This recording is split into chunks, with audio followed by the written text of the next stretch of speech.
देवघर पहुंचे देश के पूर्व केंद्रीय मंत्री और भाजपा के वरिष्ठ नेता अश्विनी चौबे ने एकादशी के अवसर पर बाबा बैजनाथ का पूजन किया।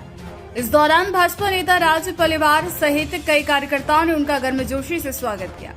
दैनिक स्टेट से खास बातचीत में चौबे ने बिहार विधानसभा चुनाव में एनडीए की जीत का दावा करते हुए कहा कि भागलपुर सीट इस बार निश्चित रूप से भाजपा के खाते में जाएगी।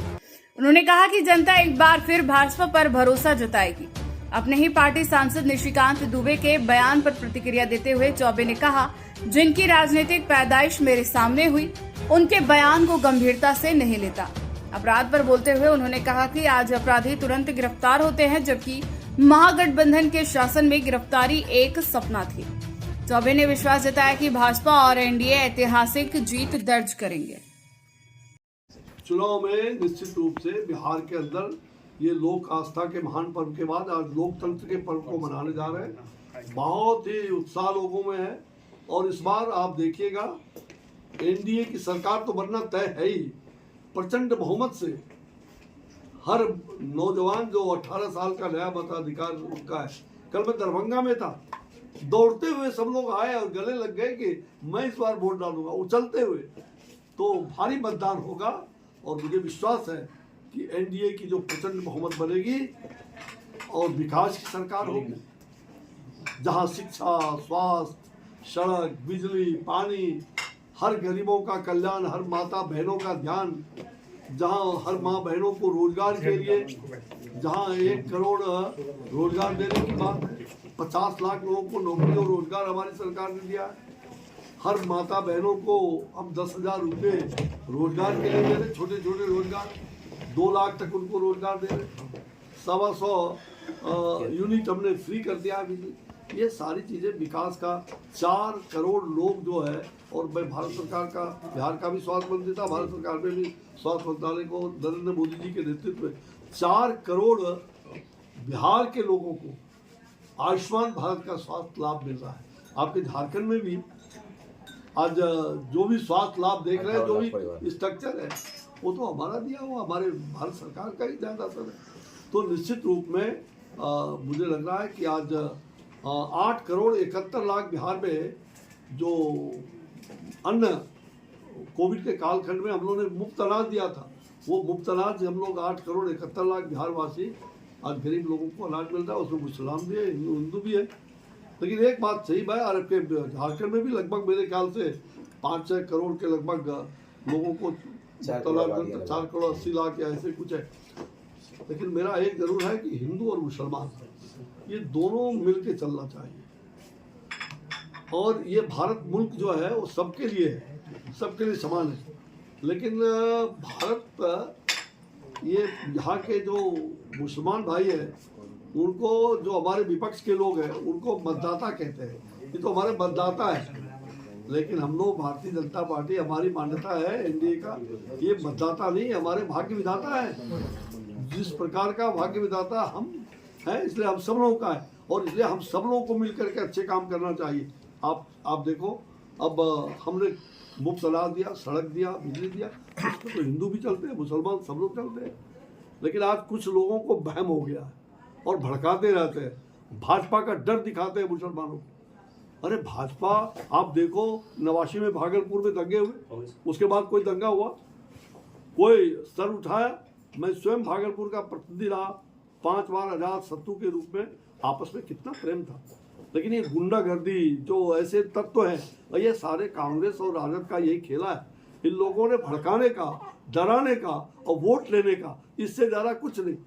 इससे ज़्यादा, अरे भाई तुमको मुसलमान से प्रेम था तो अब्दुल बारी सिद्दीकी को क्यों नहीं बनाया मुख्यमंत्री? बना देते उनको। एक बार भी उस समय अपनी पत्नी को बनाया, उस समय पत्थर तोड़ने वाली भगवतिया देवी थी, एमएलए थी हमारे साथ, उनको बना देते। एक गरीब और अत्यंत पिछड़ी जाति से आ रही थी। इन्होंने अपने परिवार को छोड़ के वंशवाद, इसी को वंशवाद कहते हैं, कि हमारा वंश ही साम्राज्य स्थापित करे। जो ऊपर में सोच है, ऊपर का जो आप देख रहे हैं, ऊपर का पप्पू और नीचे का पप्पू, ये दोनों खानदानवाद, और बगल में उत्तर प्रदेश का सप्पू, और ये बगल में बंगाल में गप्पू। ये पप्पू, सप्पू, गप्पू, ये लप्पू, ये खानदानवाद के पोषक है।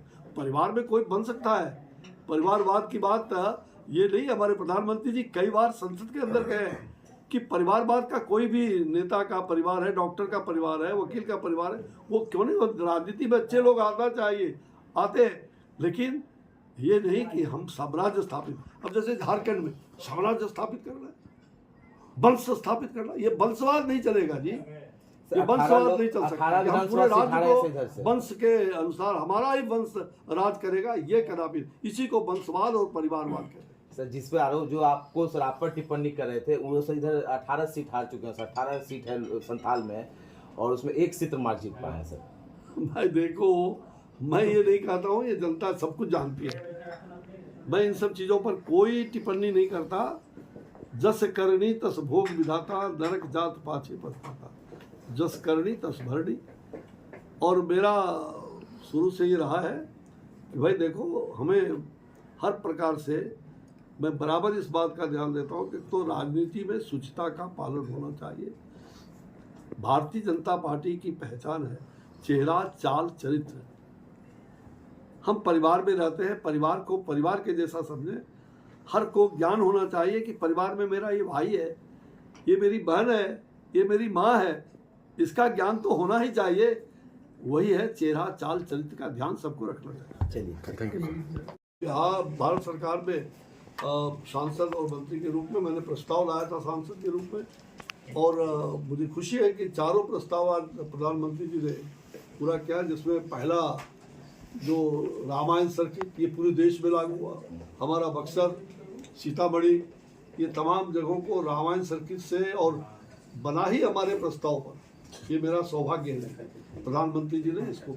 दूसरा प्रस्ताव हमारा था अजगैबीनाथ धाम से लेकर के कांवरिया लेकर के आते हैं बाबा बैद्यनाथ की नगरी, बाबा बासुकीनाथ, तो ये भी कांवरिया सर्किट भी हो गया। तीसरा प्रस्ताव मंदार सर्किट, मौसी मंदार पर्वत मधुसूदन भगवान का, तो ये सर्किट मंदार सर्किट, ये बृहदेश्वर नाथ महादेव भागलपुर तक ये मंदार सर्किट हो गया। और भागलपुर में चंपा सर्किट, चंपा नगरी, जो जैन के मुनि के मतलब कहा जाए उनका जन्म और निर्वाण वही हुआ, तो वो सर्किट भी बनवा दिया।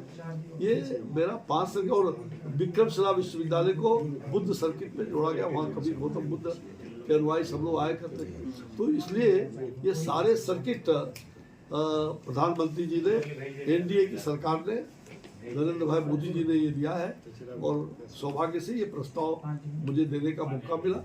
तो स्वाभाविक है, ये आशीर्वाद है जी बिहार का। ठीक है सर, थैंक यू सर। तो आधे लोग तो भागलपुर और बिहार के ही बसते हैं यहाँ पर, तो उसको उसके पर्यटन के दृष्टिकोण से, तीर्थाटन के दृष्टिकोण से, इसके हर प्रकार का विकास कैसे हो, हम लोग सम्यक विकास के पक्ष में हैं। और इसलिए ये ठीक है कि आज यहाँ झारखंड की सरकार हेमंत सोरेन जी का है। मैं गया था पिछले बार जब उनके पिताजी का देहावसान हुआ था, उसके घर पर गया था, तो मैं जानता हूँ ये ठीक है, लेकिन जो विकास होना चाहिए था झारखंड का, जिस उद्देश्य से झारखंड बना था, वो उद्देश्य पूरा नहीं हो रहा है। आज कहीं उग्रवाद है, कहीं हिंसा गतिविधियाँ है, भाई भतीजावाद है, वंशवाद है। इस प्रकार से झारखंड का विकास पर किसी का ध्यान ही नहीं है, ये दुर्भाग्य है। ठीक है सर, थैंक यू।